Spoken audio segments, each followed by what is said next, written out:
नमो नमः मित्रों, आप सब कैसे हैं।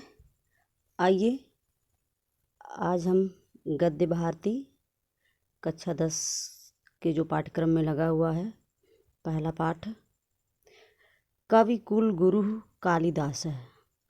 ठीक है, आइए आज हम सब इसका अध्ययन करते हैं और आप भी अपनी किताब को खोल करके ध्यान से सुनेंगे और पढ़ें।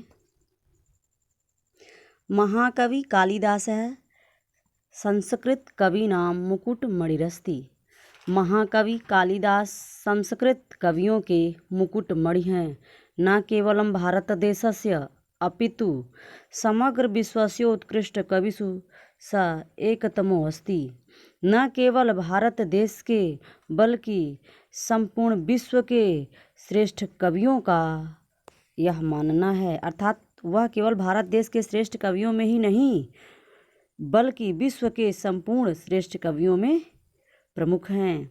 तस्यानवद्या कीर्ति कौमुदी देश देशांतरेषु प्रसृतास्ति। उनके विद्या की अनिंदनीय चांदनी देश देशांतरों में फैली है। भारत देशे जन्म लब्ध्वा स्वकवि कर्मणा देववाणीम अलम कुर्वाणः स न केवलं भारतीय कवि अपितु विश्व कविरिति सर्वैर आद्रियते। भारत देश में जन्म लेकर के अपने कवि कर्म के द्वारा देववाणी को अलंकृत करते हुए वह न केवल भारतीय कवि बल्कि विश्व के कवियों में भी सम्मानित हैं। वाग्देवता भरणभूतस्य प्रथितयशसः कालिदासस्य जन्म कस्मिन् प्रदेशे काले कुले चाभवत् किंचासीत् तज्जन्मवृत्तम् इति सर्वम् अधुनापि विवादकोटिं नातिक्रामति। वाग्देवता, यहाँ वाग्देवता आया है बच्चों सरस्वती के लिए, कि सरस्वती के आभूषण स्वरूप प्रथित यशसः प्रसिद्ध यश वाले कालिदास का जन्म कस्मिन् प्रदेशे किस प्रदेश में, काले समय में, कुले च और किस कुल में अभवत हुआ, किंचासीत तज्जन्म वृत्तम उनके जन्म का वृत्तांत क्या था, इति सर्वम यह सब अधुनापि अब भी विवाद कोटिम नातिक्रामत विवाद की कोट से हटा नहीं है, अर्थात आज भी विवाद का कारण है ये कि इनका जन्म कहाँ हुआ, किस प्रदेश में हुआ, किस कुल में हुआ और किस काल में हुआ। इतर कव्य इव कालिदासः आत्मज्ञापने स्वकृतिषु प्रायः धृत मौन एव आसीत्। अन्य कवियों की तरह कालिदास अपने आत्म परिचय में प्रायः मौन ही हैं, अर्थात इन्होंने अपनी कृतियों में कहीं अपना नाम, अपना परिचय, अपना जन्मस्थान नहीं बताया है। अन्येपि कवयस्तन संकीर्तन मात्रा देव स्वीयं वाचम धन्यम मत्वा मौनम अवलंबन्ते। अन्य कवि तो उनके नाम मात्र से ही अपनी वाणी को धन्य मान करके मौन हो जाते हैं। तथापि फिर भी अंतर बहिर्साक्ष्यम अनुसृत्य समीक्षकाः कवि परिचयम यावत् शक्यं प्रस्तुतवन्ति। फिर भी आंतरिक और बाह्य साक्ष्य का अनुसरण करते हुए समीक्षकों ने कवि का कुछ परिचय प्रस्तुत किया है। एका जनश्रुति अति प्रसिद्धास्ति यया कालिदासः विक्रमादित्यस्य सभारत्नेषु मुख्यतमः इति ख्यापितः। एक कहावत अत्यंत प्रसिद्ध है कि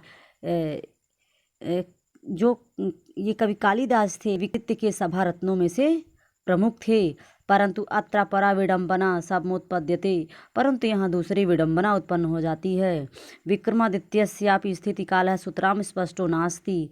विक्रमादित्य का समय भी अत्यंत स्पष्ट नहीं है। केचिन मन्यते यत् विक्रमादित्यो उपाधिधारिणो द्वितीय चंद्रगुप्त से समकालिक आसीत कविरसौ। कुछ तो यह मानते हैं कि विक्रमादित्य की उपाधि धारण करने वाला चंद्रगुप्त द्वितीय के समकालीन यह कवि थे। कालिदासस्य मालविकाग्निमित्र नाटकस्य नायको अग्निमित्र शुंगवंशीय आसीत्। कालिदास के मालविकाग्निमित्र मित्रम नाटक का नायक अग्निमित्र शुंगवंशीय था। स एव विक्रमादित्यो उपाधिम धृतवान, वही विक्रमादित्य की उपाधि को धारण किया। यस्य सभारत्नेषु कालिदास आसीत्, जिसके सभारत्नों में से एक माने एक कालिदास थे, यानी नवरत्न थे जिनमें से कालिदास भी एक थे। तस्य राज्ञा स्थिति काला ख्रीष्टाब्द प्राग आसीत। उस राजा का समय ईस्वी से पूर्व का था। स एव स्थिति कालः कविरपि सिद्ध्यति। वही स्थिति और समय कवि का भी सिद्ध होता है। कवि कालिदासस्य जन्मस्थान विषयेऽपि नैक मत्यमस्ति। कवि कालिदास के जन्म स्थान के विषय में भी अनेक मत हैं। एतावान् कविरस्य महिमा अस्ति यत् सर्वे एव तं स्वस्वदेशीयं साधयितुं तत्परा भवन्ति। यह इस कवि की महिमा है कि सभी उन्हें अपने अपने देश का सिद्ध करने पर तुले हुए हैं। कश्मीरवासी विद्वांसः कश्मीरोद्भवं तम मन्यते। कश्मीर देश के विद्वान उन्हें यह मानते हैं कि इनका जन्म कश्मीर में हुआ। बंगवासिनश्च बंगदेशीयम। बंगाल देश के रहने वाले विद्वान बंगाली मानते हैं। अस्ति तावदन्योपि समीक्षक वर्गः यस्य मतेन कालिदासः उज्जैन्यां लब्ध जन्मासीत। और समीक्षकों का एक वर्ग और है जिनके मत में कालिदास उज्जैनी में जन्म लिए थे। उज्जैनीं प्रति कवेः सा अतिशयो अनुरागः एतन्मतं पुष्णाति। उज्जैनी के प्रति कवि का अत्यधिक प्रेम इस बात की पुष्टि करता है। देश कालावदेव कालिदास कुलस्यापि स्पष्टः परिचयो नोपलभ्यते। कालिदास के देश और समय की तरह उनका कुल भी स्पष्ट नहीं मिलता। मतलब ये नहीं पता चलता कि इनका कुल क्या था, ये किस कुल खानदान में जन्म लिए थे।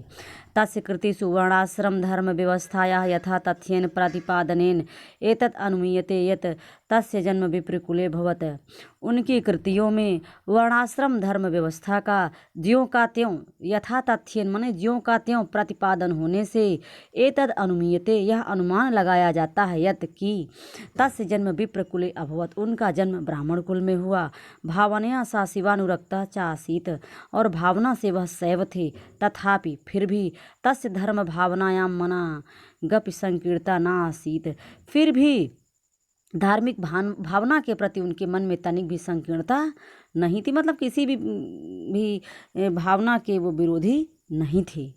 शिव भक्तोपि तत् रघुवंशे स रामं प्रति स्वभक्ति भावम उदार मनसा प्रकटयति। शिव भक्त होते हुए भी वह रघुवंश में राम के प्रति अपने स्वामी भक्त को उदार मन से प्रकट किया है।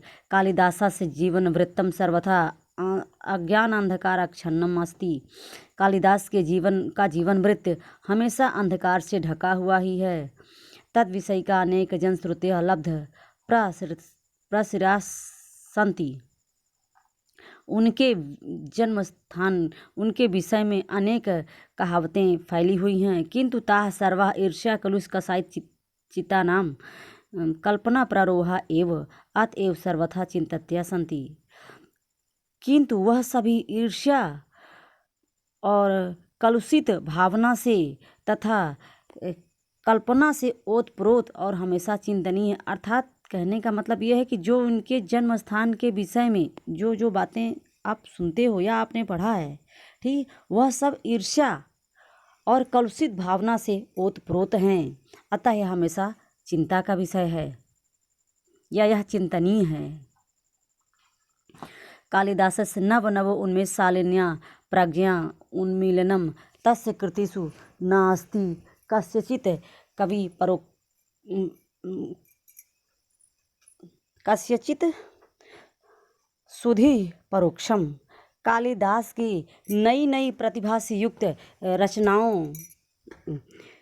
रचनाएं किसी भी कवि से छिपी हुई नहीं हैं। काली संस्कृत काव्यस्य विविधेषु प्रमुख प्रकारेषु स्वकौशलं प्रदर्श्य स सर्वान् अतीत आगतान् कवीनाम् अतिशिष्ये। संस्कृत काव्य के अनेक प्रमुख प्रकारों में अपने कौशल को दिखा करके वह सभी आए हुए और आने वाले कवियों में श्रेष्ठ हैं। रघुवंशम कुमार संभवं च तस्य महाकाव्य द्वयम्।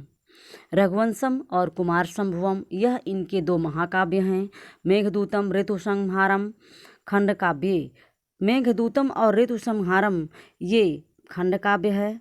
मालविकाग्निमित्रम विक्रमोर्वशीयम अभिज्ञान शाकुंतलं च नाटकानि सन्ति। मालविकाग्निमित्रम, विक्रमोर्वशीयम और अभिज्ञान शाकुंतलम ये इनके नाटक हैं। तत् रघुवंशम नाम महाकाव्यम कवि कुलगुरोः सर्वातिशायिनी कृतिर् अस्ति। वहाँ पर रघुवंशम नामक महाकाव्य कवि कुलगुरु की सबसे श्रेष्ठ रचना है। अस्मिन् महाकाव्ये दिलीपाद आरभ्य अग्निवर्ण पर्यंतम इक्ष्वाकुवंशंभूतानां नृपतीनाम अवदानम निरूपणम अस्ति। इस महाकाव्य में दिलीप से लेकर के अग्निवर्ण तक के इक्ष्वाकुवंशी राजाओं का वर्णन है। एकोनविंशत् सर्गात्मकमिदं महाकाव्यं रमणीयार्थ प्रतिपादकं सच्चेतसां हृदयं सततम आह्लादयति। 19 सर्गों वाला एकोनविंशति माने 20 में एक नहीं तो 19 सर्गों वाला यह महाकाव्य रमणीयता के यथार्थ का प्रतिपादन करते हुए सहृदयों को हमेशा आनंदित करता है। कुमार संभवे स्वामी कार्तिकेयस्य जन्मोपवर्णितम। कुमार संभव में स्वामी कार्तिकेय के जन्म का वर्णन है। इदमपि काव्यम 18 सर्गात्मकम अस्ति। यह काव्य भी 18 सर्गों का है। केचिन समीक्षकाः 8 सर्ग पर्यंतमेव काव्य इदम कालिदास प्रणीतम इति मन्यते। कुछ समीक्षक तो 8 सर्ग तक ही मानते हैं कि कालिदास ने लिखा है।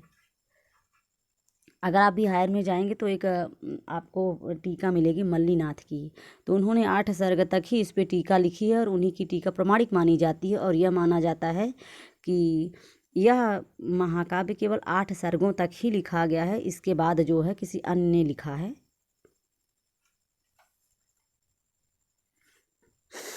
मेघदूते यक्ष यक्षिण्यो वियोगम आश्रित्य विप्रलम्भ श्रृंगार से पूर्ण परिपाको दृश्यते। मेघदूत में यक्ष और यक्षिणी के वियोग के आश्रय से विप्रलम्भ श्रृंगार का पूर्ण परिपाक दिखाई देता है। हम एक बार कहानी में भी आपको सुना चुके हैं कि यक्ष और यक्षिणी का जो है जो यक्ष हेमाली नाम का यक्ष होता है और विशालाक्षी नाम की यक्षिणी है।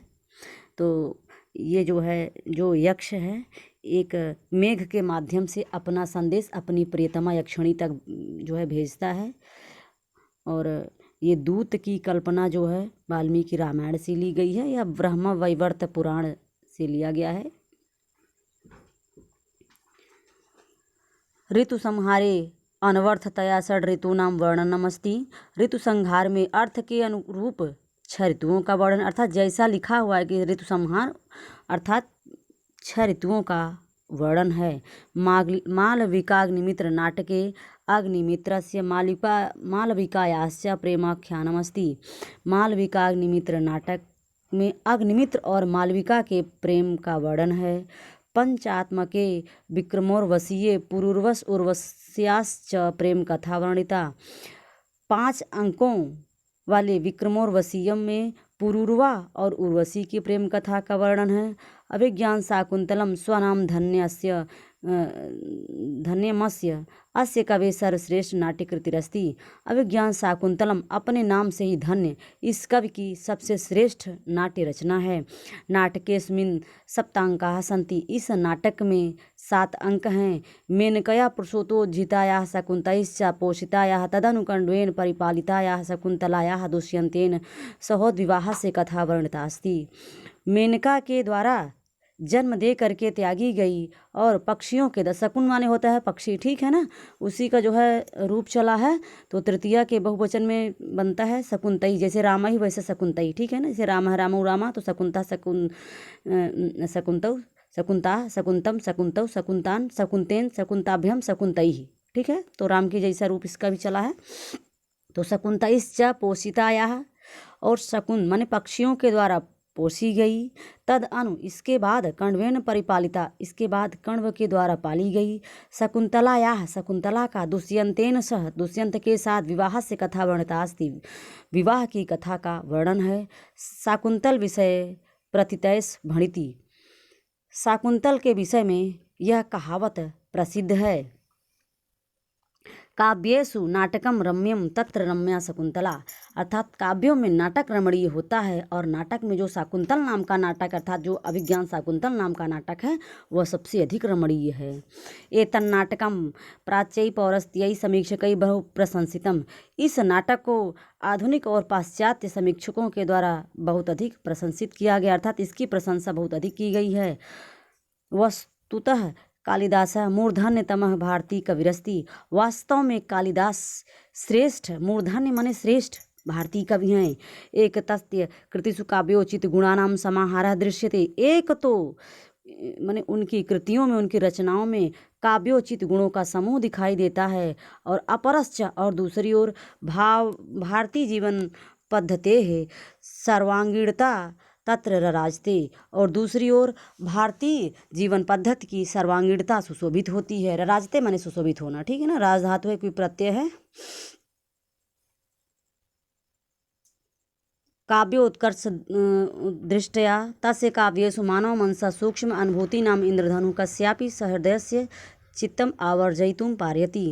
काव्योत्कृष्ट की दृष्टि से, इन काव्य उत्कर्ष की दृष्टि से उनके काव्यों में मानव मन की सूक्ष्म अनुभूति रूपी इंद्रधनुष किसी भी सहृदय के चित्त को अपनी ओर आकर्षित करने में समर्थ है।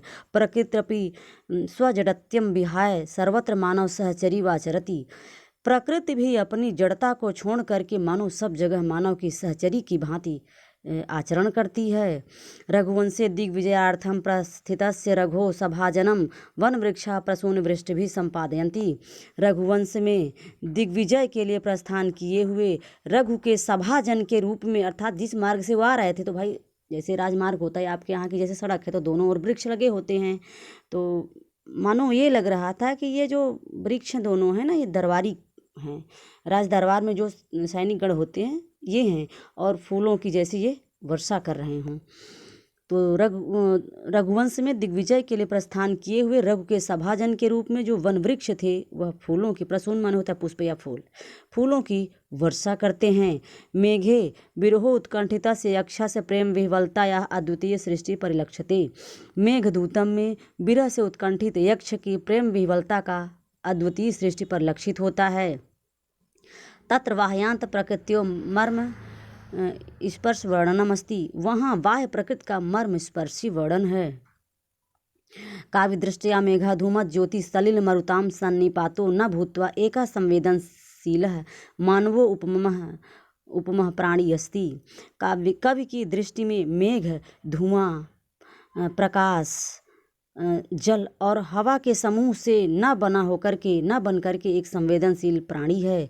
स रामगिरे आरभ्य अलकाम यावत यस्य कस्यापि सन्निधिम लभते तस्मै हर्षोल्लासो वितरति, वह रामगिरी से लेकर के, रामगिरी अर्थात आपका जो ये चित्रकूट है उसी को कामदगिरी भी कहा जाता है, रामगिरी से लेकर के अलकापुरी तक जिस किसी का संपर्क प्राप्त करता है उसको हर्ष और उल्लास ही वितरित करता है। शाकुंतल नाटके पतिगृह गमन काले आश्रम पादपाः स्वभगिन्यै शकुंतलायै आभरणानि समर्पयन्ति, शाकुंतल नाटक में पति के घर जाते समय आश्रम के पेड़ पौधे अपनी बहन शकुंतला के लिए आभूषण समर्पित करते हैं। हिरणार्भक, अर्भक माने होता है बच्चे, हरिण माने होता है हिरण के, तो हरिणार्भक तस्याः मार्गम विरोधम कृत्वा स्वकीयम निश्चलम प्रेम प्रकटयति, हिरण के बच्चे भी उसके मार्ग को रोक करके अपना निश्चल प्रेम प्रकट करते हैं। अयमेव नद्यः प्रेयस्य इवाचरन्ति, और इस तरह से नदियाँ भी मानो प्रेमिका की तरह आचरण करती हैं। सूर्य अरुणोदय बेलायाम स्वप्रियतमायाः नलिन्या तुषार बिंदु रूपाणि अश्रूणि स्वकरैः परिमृजति, सूर्य भी प्रातःकालीन बेला के समय अपनी प्रियतमा कमलिनी के ओस रूपी आंसुओं को मानो अपने हाथ से पोंछता हो। कालिदास काव्येषु अंगिरसः श्रृंगारोऽस्ति, कालिदास के काव्य में मुख्य रस श्रृंगार है। तस्य पुष्ट्यर्थम करुणादयो अन्ये रसाः अंगभूताः, उसकी पुष्टि के लिए करुण आदि अन्य रस भी अंग स्वरूप हैं। रसानुरूपम क्वचित प्रसादः क्वचित माधुर्यम तस्य काव्योत्कर्षम सहायम कुरुतः, रस के अनुरूप कहीं पे प्रसाद और कहीं पे माधुर्य गुण उनके काव्य की उत्कृष्टता में सहायता करते हैं। वैदर्भी रीति कालिदासस्य वाङ्वस्यो सर्वत्र अनुवर्तते। वैदर्भी रीति तो मानो कालिदास के वश में होकर के सब जगह उनका अनुसरण करती है। अलंकार योजनायाम कालिदासो अद्वितीय। अलंकार के प्रयोग में तो कालिदास अद्वितीय हैं, अर्थात उनकी कोई बराबरी नहीं कर सकता। यद्यपि उपमा कालिदासस्य युक्ति उपमा योजना यामेव कालिदासस्य वैशिष्ट्यम ख्याति। यद्यपि उपमा कालिदासस्य की उक्ति में उपमा के प्रयोग में ही कालिदास विशेष रूप से प्रसिद्ध हैं। तथापि फिर भी उत्प्रेक्षा अर्थांतरन्यास आदि अलंकाराणां विनियोगः तेनातीव सहजतया कृतः। फिर भी उत्प्रेक्षा और अर्थांतरन्यास आदि अलंकारों का प्रयोग भी उन्होंने बड़ी सरलता से किया है। कालिदासस्य नाट्यकृतिषु विशेषतः शाकुंतले वस्तुविन्यासः अनुपमः। कालिदास की नाट्यकृतियों में विशेष रूप से शाकुंतल में वस्तु विन्यास अनुपम है। चरित्र चित्रणम सर्वथा अनवद्यम। चरित्र चित्रण भी हमेशा अनिंदनीय है, हमेशा नई शैली में है। संवाद शैली संप्रेषणीयास्ति और संवाद से शैली भी जो है संप्रेषण युक्त है, मतलब कि जिसका मंचन किया जा सके ऐसी संवाद शैली है। जब कभी पूछा जाए तो आप इतना बता सकते हैं कि जो है इसमें सौरसैनी प्राकृत का प्रयोग किया गया है। सौरसैनी प्राकृत कहने का मतलब जैसे जो जहाँ का रहने वाला होता है वो वहाँ की भाषा बोला तो वहाँ की कहलाती है, ठीक है ना। जैसे जो सूर देश के रहने वाले थे सूरसेन तो सौरसैनी कहलाई, ठीक है ना। जो महाराष्ट्र के थे उनकी भाषा महाराष्ट्री कहलाई।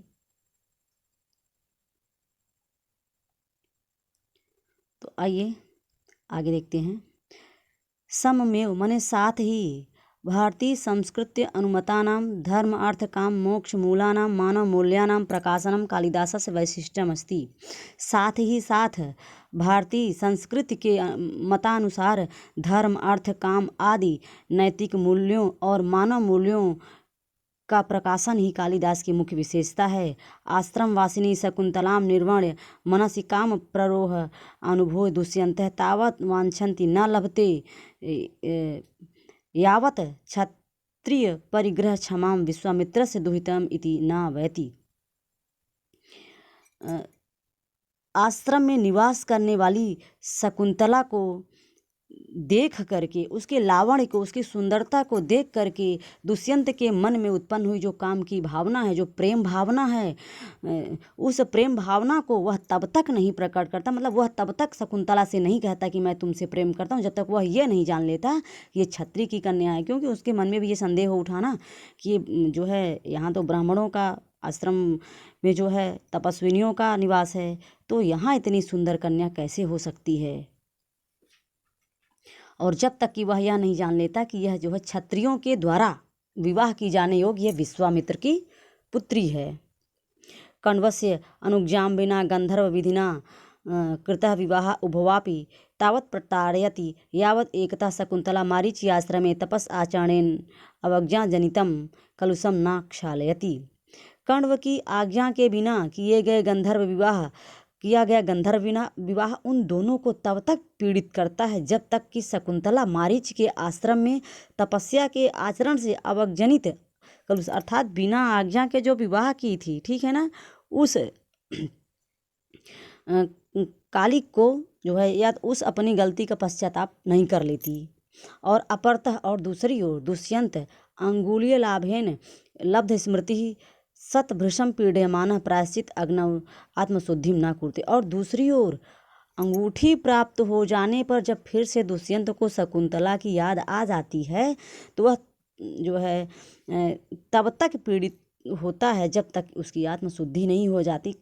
सारांश में भी एक बार हम आप सबको बता चुके हैं कि दुष्यंत और शकुंतला का विवाह हो चुकता है। चतुर्थ अंक में विदाई का जो है समय रहता है और शकुंतला जो है कुटिया में विचार मग्न है दुष्यंत के। उसी समय दुर्वासा का आगमन होता है और वो अयम अहम भो ऐसे करते हुए अपना परिचय देते हैं। और शकुंतला तो इतना बिजी थी, इतना व्यस्त थी दुष्यंत के ध्यान में कि उसे पता तक नहीं चला कि कोई आया और हमें साप दे के चला गया। तो तब तक पता चलता है दोनों सखियों को, फिर जो है अपना जा कर के प्रार्थना वगैरह करती हैं। तो किसी तरह से जो ये दुर्वासा ऋषि थे इनका क्रोध शांत होता है और कहते हैं कि कोई आभूषण दिखाया जाएगा तो राजा का साप मतलब जो ये साप है हमारा वो समाप्त हो जाएगा। तो उन दोनों को लगा कि भाई दुष्यंत जाते समय शकुंतला को अंगूठी पहना के गया है और हम वही अंगूठी भेज देंगे। और रास्ते में बताती भी हैं कि सखी जब तुम्हें ना पहचानेंगे तो तुम अपनी अंगूठी दिखा देना। और बेचारी जब हस्तिनापुर पहुंची तो पता चला कि अंगूठी गिर चुकी है। तो वह अंगूठी जो है एक मीन पालक नाम का मछुआरा रहता है, उस मछुआरे को मिलती है।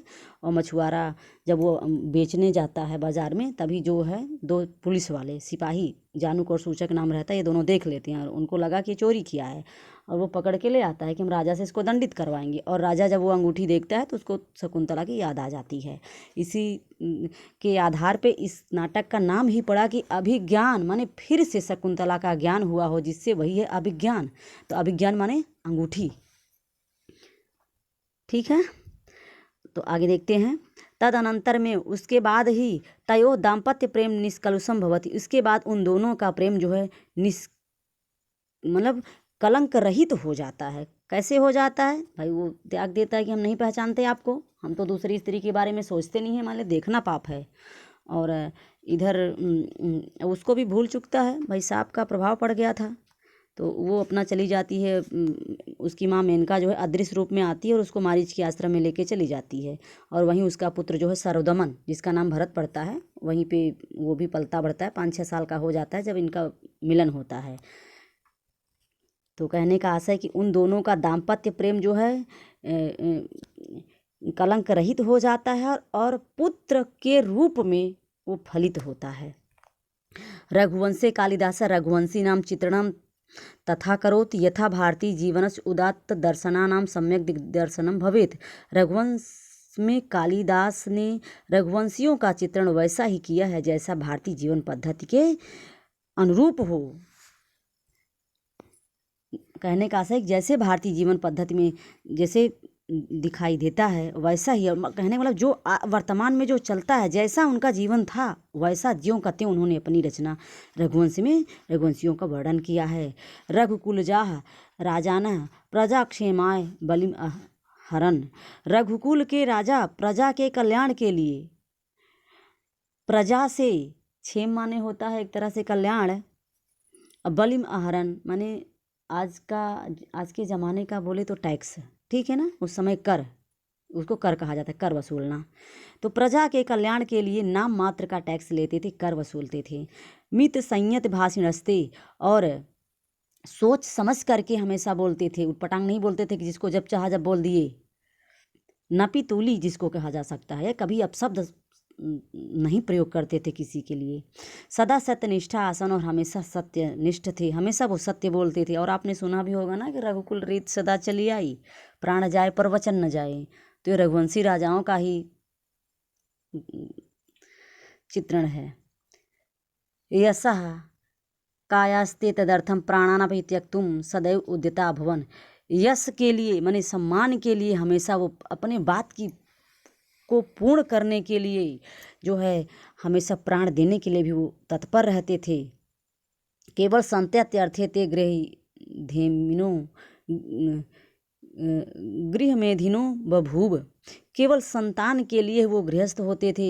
शैशवे विद्यार्जनम, शिशुअवस्था में या बचपनावस्था में विद्या अध्ययन करना। यौवने रंजनम, युवावस्था में मौज करना। वार्धक्य मुक्त्यर्थम मुनिवद आचरणम तेषां व्रतम आसीत, और बुढ़ापे में मुक्ति के लिए या मोक्ष के लिए मुनियों के समान आचरण ही उनका व्रत था। बाल वृद्ध वनिता आदिनाम यथा आचरणम कालिदास काव्ये निरूपितम तत्सर्वथा भारतीय संस्कृति गौरव अनुरूपमेव। बालक वृद्ध और स्त्रियों का जितना सुंदर वर्णन कालिदास ने अपने काव्य में किया है वह भारतीय संस्कृति और गौरव के अनुरूप ही है। अहिम अभवत सिंधु बेलाम यावत विकीर्णा भारत गौरव गाथा कालिदासेन स्वकृतिषु उपनिबद्धा। अहिम अभवत माने हिमालय से लेकर के समुद्र, सिंधु माने समुद्र, तो हिमालय से लेकर के समुद्र पर्यंत फैली हुई भारत की गौरव गाथा का कालिदास के द्वारा अपनी कृति में पिरोया गया। अर्थात कालिदास ने हिमालय से लेकर के समुद्र पर्यंत मतलब कन्याकुमारी तक का वर्णन जो है अपनी कृति में किया है। रघुवंशे मेघे कुमार संभवे च भारत देशस्य विविध भूभागानां गिरि काननादीनां यादृक् स्वाभाविकं मनोहारि च चित्रणं लभते। रघुवंश में, मेघदूतम में और कुमार संभवम में भारत देश के अनेक भूभागों, गिरि पर्वतों, कानन आदि नाम मने और जंगलों आदि का यादृक मने जैसा, स्वाभाविकम मनोहारि च चित्रणम लभ्यते जैसा स्वाभाविक और मनोहारी चित्रण प्राप्त होता है। स्वचक्षुषा अनवलोक्य तद असंभवम अस्ति, वैसा अपनी आँखों से देखे बिना असंभव है। कहने का आशय कि रघुवंशम, मेघदूतम और कुमार संभव में कालिदास ने जैसा वर्णन भारत के जंगलों का, भारत के पर्वतों का, भारत के प्रत्येक नगरों का, प्रत्येक राजधानियों का जैसा वर्णन किया है, वैसा मानो किसी भी कवि के बस की बात नहीं है कि वो बिना देखे कर ले। तथाविधम तस्य देश प्रेम तत्र काव्य उत्कर्षम समुदृढ़यति, फिर भी उनका देश प्रेम उनके काव्य उत्कर्ष को मजबूत करता है। संतु तत्र अनल्पाः संस्कृत कव्यः, संस्कृत के थोड़े ही कवि हैं, किंतु ऐसे कुछ ही कवि हैं संस्कृत के, किंतु कस्यापि कालिदासेन साम्यम नास्ति, किंतु किसी ने अर्थात जो थोड़े बहुत संस्कृत के कवि हैं उन कवियों में से किसी ने कालिदास की बराबरी नहीं की। साधुक्तम किंचित कालिदास अनुरागिणा, कालिदास के किसी प्रेमी ने ठीक ही कहा है। पूरा कवि नाम गणना प्रसंगे कनिष्ठिका अधितिष्ठत कालिदास, पूरा माने पहले, कवि नाम माने कवियों के, और गणना प्रसंग माने गिनती के समय, पहले कवियों की गिनती के समय कनिष्ठिका अधितिष्ठत कालिदास है, माने कालिदास की गिनती कनिष्ठिका उंगली पे होती। कनिष्ठिका मतलब जो सबसे छोटी वाली होती है, भुचुनकिया सबसे कनिष्ठिका उंगली पे होती थी, अर्थात पहले गिनती पे होती थी। अद्यापि आज भी ततुल्य कवेर भावाद, अर्थात इस तरह के कवि का अभाव होने के कारण अनामिका सार्थवती बबू, अर्थात जो कनिष्ठिका जो छोटकी उंगली है उसके बगल की जो उंगली है उसका नाम क्या पड़ गया, अनामिका, माने बिना नाम वाली, इसका कोई नाम ही नहीं है। तो ठीक है, आज के वीडियो में सिर्फ इतना ही। अगले वीडियो में हम आपको सारांश और प्रश्नोत्तर करवा देते हैं, ठीक है ना। तो आप सब स्वस्थ रहें, व्यस्त रहें, मस्त रहें और पढ़ते रहें। हमारा वीडियो जो है आप अपने मित्रों को भी शेयर करें, लाइक करें, और जहां समझ में ना आए हो आप कमेंट करके भी पूछ सकते हैं, ठीक है ना। आप सब अपना ख्याल रखें और पढ़ते रहें।